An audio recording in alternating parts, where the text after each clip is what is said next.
I want to talk about the endocrine disruptors because this is a topic I'm very passionate about as far as disease and estrogen dominance in the body and unexplained weight gain and all of these things that we're being exposed to that even 5 to 10 years ago were not at the level they are now. And I think about my husband in the sense that he eats clean. I feed him organic wild meat and he exercises and does all the things. But if I'm out of my organic dish soap, he will go to the store and get Dawn. And I will say, no, how can you wash your dishes that you're going to eat off of with these chemicals that are full of estrogen or endocrine disruptors? And he will say, oh my God, you're going off the rails, Sara. And that's just, I can't do everything. But we have to, unfortunately, because Oh, absolutely. it could be that soap that is causing the estrogen dominance and this disruption in our hormones that is going to affect us in the bedroom. Yeah, I want to give a good example. I have a cousin, Andre Sweden, who is a sommelier, a world famous sommelier and gastronomique. He's just amazing. He has incredibly refined taste buds. And I was having wine with him one day, and he took the glass and he said, I want to show you something. He says, you know, drink, here's a little bit of wine in this glass. And then he cleaned another glass after one had already been cleaned through a standard way. And he cleaned it out, wiped it dry. And then he said, try the wine in this glass. And it's the same wine, but it tastes very different from the glass that was cleaned with regular detergent, dishwasher detergent or whatever at the restaurant, and just clean glass. And that was so eye-opening for me. I'm like, oh my gosh, we're washing dishes with chemicals and there's a residue on those dishes, our glassware, our plateware, and we're imbibing that. And it's not designed, it's not designed for the human body at all. And in fact, it's very disruptive. And you think of those layers. Another area, again, addressing vaginal and vulvar health is the vulvar dryness. And so the external part of our lady bits, the vulvar dryness, and lichen sclerosis. And there's so much more lichen sclerosis now than there was 30 years ago when I started my medical practice. So what's happening there? And you think about the bleach in our detergent and the chemicals and the chemicals in our detergent. So you think about a couple of those things and you have to wonder, and pads, not to mention sanitary napkins, pads, tampons, and the chemicals that are in those products. And that's on our vulvar area, which is very vascular, because we know it has to be vascular. The vagina has to be very vascular. In other words, good blood flow to be able to support the elasticity of the vagina to enable childbirth. And the vulvar area, enable that to be flexible and healthy. So there's a lot of blood flow in that area, and chemicals absorb through our skin. And it really, that just kind of, we're looking at, the industrial world experimenting on our organic human bodies and the detriments that we're seeing. It's tragic. It's really tragic. So what's so interesting and people don't understand is the skin is the largest organ. So when you are detoxing, you might have a breakout, a skin breakout anywhere on your body, and that's actually a good sign that the body's trying to expel those toxins out of the skin. Well, it's the same as far as what you're putting on your skin, the lotions, the makeup, the hair product. Why is your hair falling out? Well, are you doing a Brazilian, and are you doing some things to your hair that is causing those toxins to get into the hair root? Your body's wanting to survive. It is going to protect itself. So all of these toxins are burdening the liver.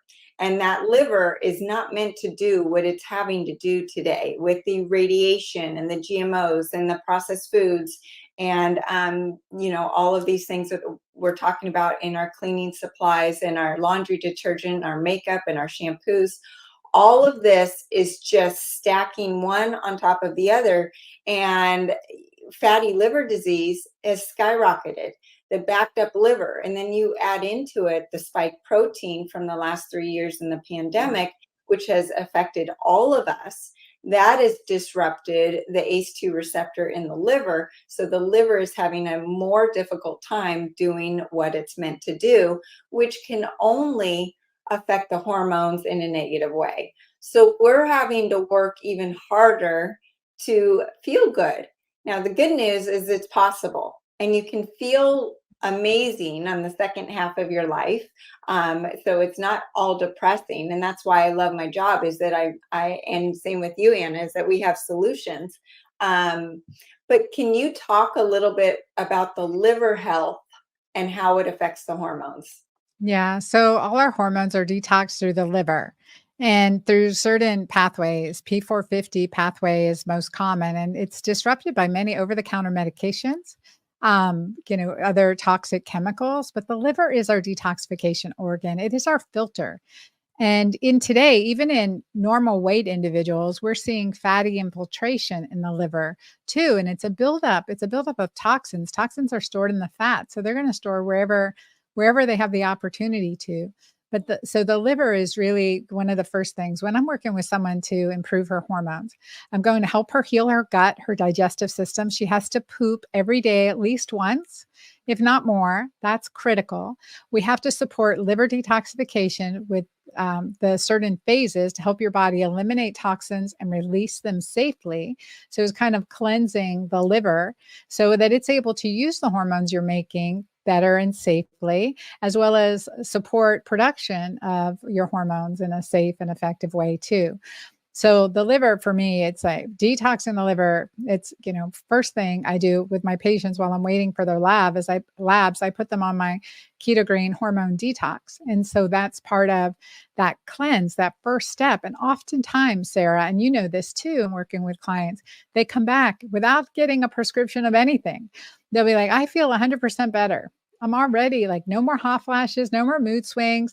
I didn't even notice my period coming, or, I just feel better. I've got my memory back. And that's huge. Without a drug, that's the power of our body when it's getting what it needs and we're eliminating the things that are disrupting it. So those toxins, those chemicals, the stress, the negative mindset, all of those things are toxic to our body and our hormones.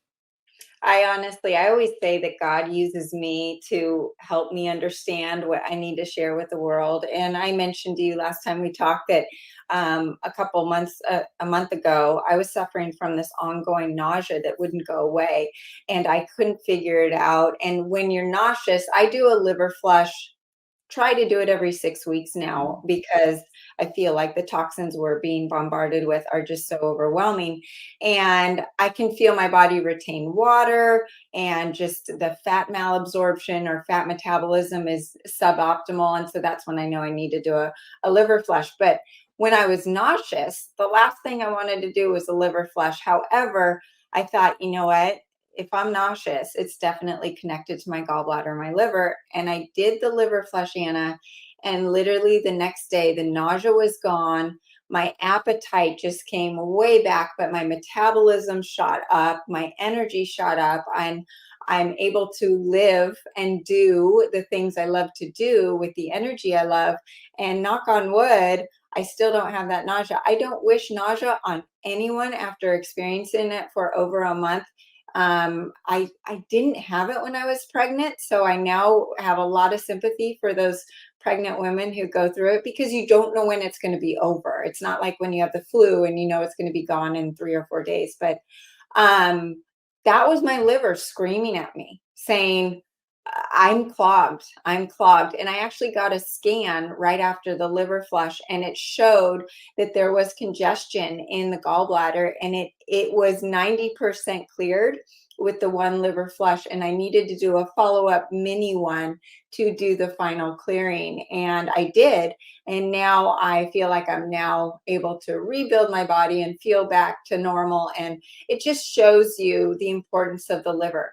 It is that organ that it's got to be your best friend, because it's there to with help with the thyroid hormones, to help with your female and male hormones, to help with protein and fat metabolism. If you have unexplained weight gain, you might not be breaking down the fat from your food. And here you are eating a ketogenic low carb diet, but your body can't process that protein and the fats. And that could be an issue. And we're all just eating a lot more hidden sugars that we don't even know we're eating, which goes back to the insulin, and then how that affects the female hormones as well.